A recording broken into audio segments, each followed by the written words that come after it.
Right, hello, welcome. Now, we all know laws are supposed to be the bedrock of a functioning society, the guardrails that keep us from, settling disputes with a jousting tournament in a supermarket parking lot. But sometimes, when you dig deep into the legal codes of the world, you find things that are less bedrock of society and more, what was that lawmaker smoking, and can I have some? Tonight we're diving headfirst into the legislative deep end to look at some unbelievable laws that are still somehow on the books. These are the kinds of rules that make you question the very fabric of reality. And look, I get it. You're a discerning viewer. You're probably thinking, oh, come on, you've clearly just made these up for clicks. Nobody would actually legislate against that. And to that I say, I wish I were that creative. The truth is often not just stranger than fiction. It's monumentally, bafflingly, and hilariously more absurd. We're talking about laws so specific and so utterly bonkers that they sound like the rejected plot points from a surrealist film. So buckle up, because we are about to embark on a global tour of legal lunacy.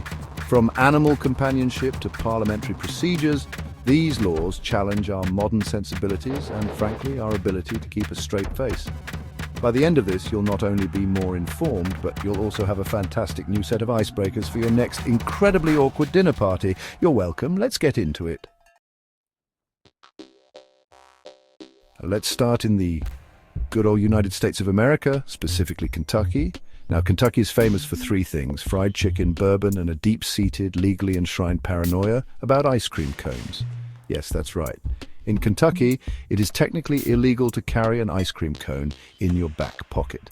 Now, you might be thinking, well, that's just sensible. It's a laundry disaster waiting to happen. But no, this isn't about avoiding sticky situations with your dry cleaner. This law is a relic from the days of horse thievery. It's a classic case of the solution being far weirder than the problem it was trying to solve. You see, the logic, and I use that term with the loosest possible definition, was that horse thieves would put an ice cream cone in their back pocket to lure a horse away from its owner without technically touching it. The horse, presumably a connoisseur of cheap vanilla soft serve, would follow the sweet treat, and the thief could lead it away hands clean. So the state of Kentucky didn't ban horse theft more severely. No, they went after the accessory to the crime, the pocket cone. It's a beautiful example of legislative thinking that's so far outside the box, it's in a different warehouse altogether. Moving across the Atlantic to the pristine, orderly land of Switzerland, where they've taken animal rights to a whole new, beautifully neurotic level. In Switzerland, it is illegal to own just one guinea pig. Yes, you heard me correctly. If you want a furry little potato-shaped friend, you are legally obligated to get it a friend of its own. This isn't some strange quirk. It's a deeply serious law rooted in the country's advanced animal welfare regulations. The Swiss have decided, quite rightly, that guinea pigs are social creatures and that forcing one to live in solitude is a form of abuse. It's state-mandated friendship. And they don't stop there. This applies to other social animals too, like parrots and goldfish. The Swiss government is essentially acting as a tiny, furry wingman, ensuring no pet has to endure a lonely Friday night binge-watching Netflix by itself. They've even got services you can use. Think of it as a dating app for grieving guinea pigs, where you can rent a companion for your pet if its friend passes away. So it doesn't have to be alone while you find a new permanent buddy. It's either the most compassionate law in the world or the plot of a Wes Anderson movie I would absolutely watch. Next, we jet off to the famously immaculate city-state of Singapore, a place so clean you could probably eat off the pavement, though you'd probably be fined for dropping the food in the first place.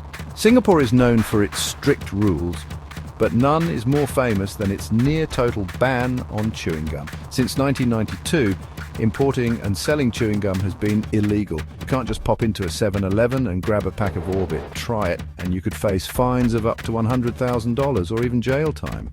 It's not a suggestion. It's a national crusade against minty freshness. The government's reasoning wasn't just a general dislike for people smacking their lips. The final straw came when vandals started sticking used gum on the door sensors of their brand new multi-billion-dollar mass rapid transit train system, causing disruptions and costly repairs. The government, led by the formidable Lee Kuan Yew, decided that instead of punishing the vandals, it was easier to just eliminate the weapon of choice. So, for the sake of punctual trains, an entire nation had to give up blowing bubbles. There are now some exceptions for therapeutic or dental gum, but you need a prescription. A prescription for juicy fruit. Let's pop over to the United Kingdom, home of tea, crumpets, and a parliament so steeped in tradition it's practically pickled. Here we find one of the most famously bizarre laws on the planet. It is illegal to die in the Houses of Parliament.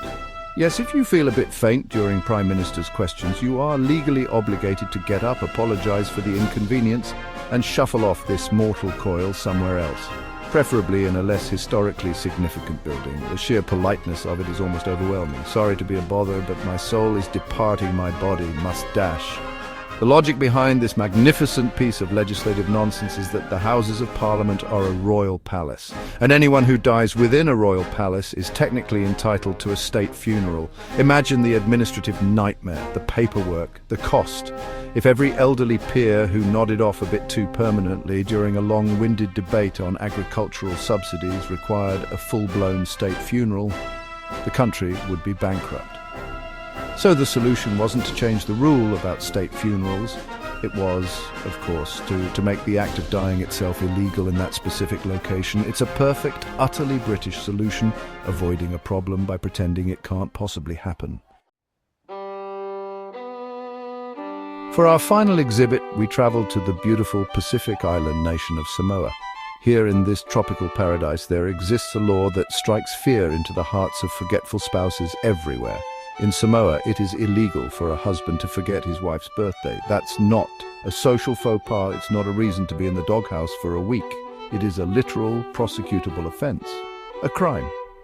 You could, in theory, end up with a criminal record for failing to remember the anniversary of your beloved's birth. Suddenly that passive-aggressive, did you forget something, has the full weight of the Samoan judicial system behind it. This law, while it sounds funny to outsiders, speaks volumes about the cultural importance of family and respect within Samoan society. It's a legal codification of the idea that attentiveness and care in a relationship are not just nice gestures, they are fundamental duties. While there aren't reports of prisons overflowing with husbands who got the date wrong, the law exists as a powerful reminder. It's a clear message that forgetting such a significant day is seen as a profound sign of disrespect. So if you're a husband in Samoa, you'd better set every calendar reminder known to man. Your freedom may depend on it. And there you have it, a whirlwind tour of some of the most fantastically strange laws still gathering dust in legal archives around the globe.